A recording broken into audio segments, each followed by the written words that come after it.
النهاردة بالفيديو ده هنتعلم طريقة الشنطة السواريه.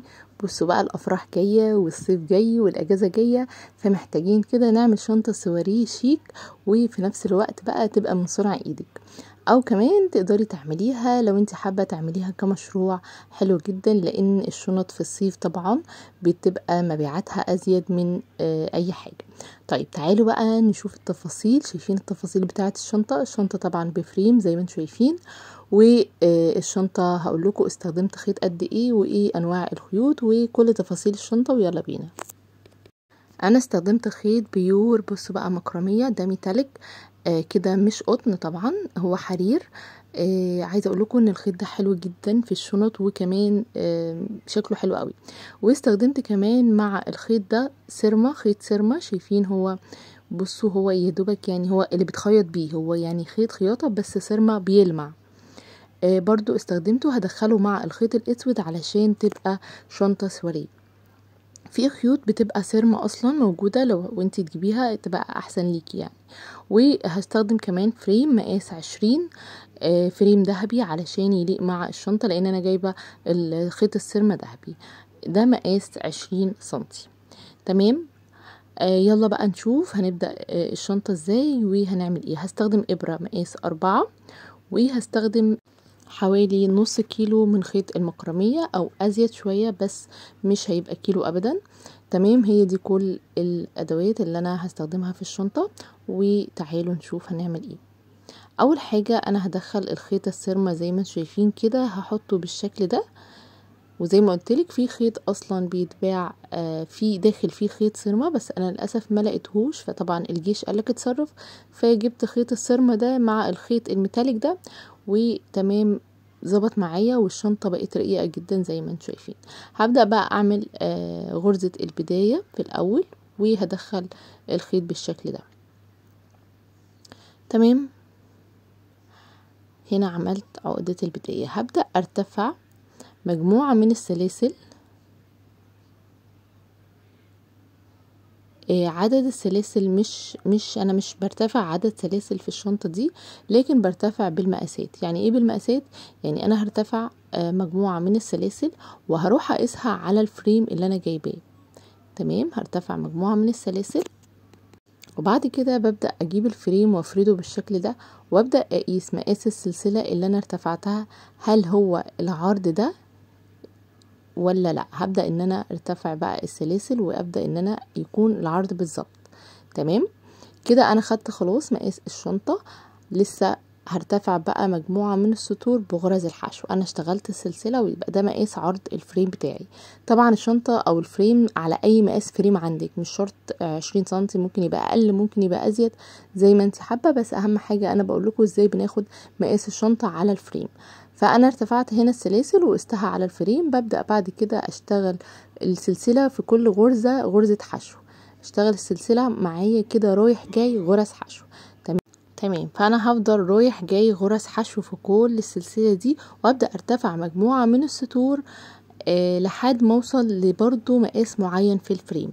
انا هنا اهو اشتغلت غرز حشو رايح جاي رايح جاي على السلسلة اللي انا اشتغلتها، وهبدأ اجيب كده الفريم تاني واقيس هل هو الطول بقى ده نفس طول الفريم بالظبط ولا لأ، وهسيب كده او يبقى نفس بالظبط طول الفريم بالشكل ده. خلاص تمام كده، مقاس الشنطة ظبط معايا، وهبدأ بقى اشتغل في جسم الشنطة كده. معايا القاعدة بتاعة الشنطة بالشكل ده، بالمقاس اللي انا عايزاه على قد الفريم اللي انا جايباه. هبدأ بقى اعمل بقى غرز حشو داير ما يدور على كل القطعة دي، يعني هحوطها كده بغرز حشو، او هعمل لها زي كنار كده بغرز الحشو. طيب هبدأ ارتفع سلسلة، وابدأ بقى اشتغل غرز حشو بالشكل ده. طبعا السطر ده علشان عندي ارتفاعات السطور فمش باين غرز حشو، فبتبدأي تاخدي بالك ان انتي في كل حتة بتاخدي غرزة حشو، في كل سطر انتي عملتيه غرزة حشو. تمام، هبدأ بقى انا اكمل غرز الحشو لحد الكورنر بتاع قاعدة الشنطة. يعني انا هنا اهو ده اول كورنر، هبدأ اكمل كل ده لحد ما اوصل الكورنر ده. هكمل ورجعنا تاني اهو. تمام كده، الكورنر بقى بتاع القاعدة دي هبدأ ان انا في اخر سلسلة او في الكورنر نفسه هشتغل 3 غرزة حشو في نفس السلسلة. علشان اعمل زي كيرف كده للقاعدة بتاعتي. تمام. طبعا هعمل كل كورنر 3 غرزة حشو، كل كورنر هيقابلني، وابدأ هنا هشتغل السطور عادي، كل غرزة سلسلة غرزة حشو فوقيها، لكن في الكورنر برجع اشتغل 3 غرزة حشو. تمام بالشكل ده. عايزه اقول لكم ان الشنطه سهله جدا وشكلها في الاخر شيك قوي قوي قوي قوي. وهنا هكمل للكورنر ده واعمل برضو 3 غرزة حشو، واكمل هنا واعمل هنا 3 غرزة حشو لحد ما اوصل لبداية السطر بتاعي. وهنا عملت خلاص اهو كورنر، في كل كورنر 3 غرزة حشو، وعملت غرز حشو داير ما يدور على القطعة بتاعتي. تمام. تعالوا بقى نبدأ في جسم الشنطة. لو وصلتي للدقيقة دي ولسه ما عملتليش لايك، يا ريت تعملي لايك للفيديو وكمان شير للفيديو عشان يوصل للناس كلها، وكملي لي كومنت حلو كده علشان اتشجع واعمل فيديوهات تانية. هنا ببدأ اقفل في اخر غرزة دي او الغرزة اللي انا ارتفعتها في اول السطر بغرزة منزلقة. تمام بالشكل ده. هبدأ بقى انا هشتغل الشنطة عندي داير ما يدور، مش هشتغل بداية ونهاية سطر، انا هشتغل غرز حشو عادية جدا في كل الشنطة، غرز حشو. عايزة اقول لكم هنا في اول سطر بس هشتغل في الضلع الخلفي للسلسلة. شايفين هنا دي اهي السلسلة كاملة عندي على الابرة، بشتغل في الضلع الخلفي ده، بدخل كده في نص السلسلة، شايفين في نص السلسلة كده، وباخد الضلع الخلفي وبعمل فيه غرزة حشو. عايزه اقول لكم ان السطر ده بس علشان يفرق ما بين القاعده وما بين جسم الشنطه. يعني في السطر الاولاني ده هنبدا نشتغل كده في الضلع الخلفي للسلسله لحد ما اوصل لنهايه السطر، ومش هشتغل في الكورنر اي تزايد، بشتغل عادي غرز حشو عاديه اهو زي ما انتم شايفين بالشكل ده. اشتغلت غرز حشو عاديه جدا بالمنظر ده. تمام. هاجي بعد كده زي ما قلت لكم انا بشتغل غرز حشو داير ما يدور، هبدأ بقى اشتغل غرز حشو عادية في السلسلة كاملة. تمام. بشتغل غرزة حشو في السلسلة كاملة، مش بشتغل في الضلع الخلفي. تمام بالشكل ده. هحط بقى ماركر هنا علشان اعرف بداية السطر، وهنا بقى هشتغل في السلسلة كاملة متكاملة، مش هشتغل في الضلع الخلفي لان ده تاني سطر. وهبدأ اشتغل كده طول الشنطة، هبدأ ارتفع داير ما يدور وابدأ اعلم في كل بداية سطر، لان احنا هنقفل في نهاية السطر لما نوصل للطول اللي احنا عايزينه للشنطة، هنقفل بقفلة كده ما تبانش ان احنا شغالين داير ما يدور، وما تبانش ايه بداية ونهاية السطر. تمام. هبدأ اشتغل انا بقى لحد كده ما اوصل للطول اللي انا عايزاه للشنطة، علشان انا مش عايزة اطول معاكم الفيديو. هبدأ اشتغل مجموعة من السطور ونرجع نشوف الشنطة بعد كده. وهنا اهو ارتفعت، بصوا مجموعة من السطور، وكان بداية ونهاية السطر شايفين الماركر اللي انا عاملاه بالخيط المخالف ده. تعالوا بقى نقفل الشنطة او نقفل السطر بتاعنا بقى بطريقة سهلة جدا، ومش هتبان معانا خالص بداية ونهاية السطر، او حتى ان احنا شغالين داير ما يدور. تمام. هبدأ اعمل بس اخر غرزة حشو كده بالشكل ده. تمام. لحد ما اوصل للماركر بتاعي اهو. الماركر هشيله بقى خلاص لان انا مش محتاجاه دلوقتي خالص. هنبدأ نشيله كده ونقص الخيط. شايفين هقص الخيط والابرة كده موجودة اهو. هسيب بس شوية كده علشان المفروض ان الخيط الحرير ده ان انا بلسعه، بس انا استسهلت ورحت قصيت. تمام. ببدأ اشيل كده بالشكل ده الخيط بالشكل ده. شايفين هبدأ بقى في السلسلة. شايفين السلسلة باجي من ظهر الشنطة كده وبدخل في السلسلة بالشكل ده وبسحب الخيط. شايفين لجوه كده اهو، سحبته تحت السلسلة كلها. هاجي بقى في الخيط اللي طالع من السلسلة. شايفين الخيط اللي طالع من السلسلة دي، السلسلة دي بقى هاجي في نصها. عايزة ابين لكم، هو عشان اسود مش باين قوي. شايفين باجي في نصها كده اهو. شايفين في نصها، وببدأ اخد الخيط بتاعي، ويبقى كده انا عملت سلسلة وقفلت السطر. وانضف بقى بقية الخيط ده جوه الشنطة من جوه بس، وكده قفلت الشنطة بتاعتي. بصوا بقى الزيادات بتاعت الخيط السيرما دي اللي بره هقصقصها، مش هتعمل معايا اي حاجة. هاجي بقى عايزة ابطن الشنطة. ممكن بقى تبطين الشنطة ده ممكن في بداية القاعدة خالص وانتي شغالة، قبل لما نطلع بجسم الشنطة. بس انا بحب اعملها كده ليه؟ علشان اعرف اشتغل في الشنطة وانا عارفين بشتغل بقى جسم الشنطة كده وانا طالعه كده، وبعمل بقى في النهايه الخطوه دي. باجي اقلب الشنطه كده تمام، واحنا القاعده بتاعه الشنطه موجوده كده او هتبان لما اجي افردها كده اهو. هبدا ان انا افردها وبقص بقى. التدعيم ده اسمه ورق